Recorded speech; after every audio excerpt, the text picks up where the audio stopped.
Mr. Angelo? Yes? Mr. Salieri sends his regards.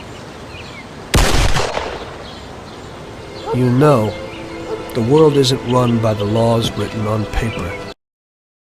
The guy fingered me and they strung on Mama into telling him where I was staying. But they had no idea who I was working for, and I wasn't about to tell them.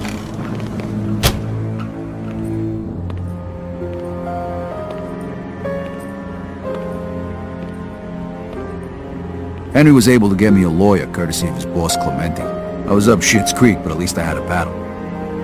Could have been a hell of a lot worse if the feds knew about any of my other activities. To be even more serious, considering the fact that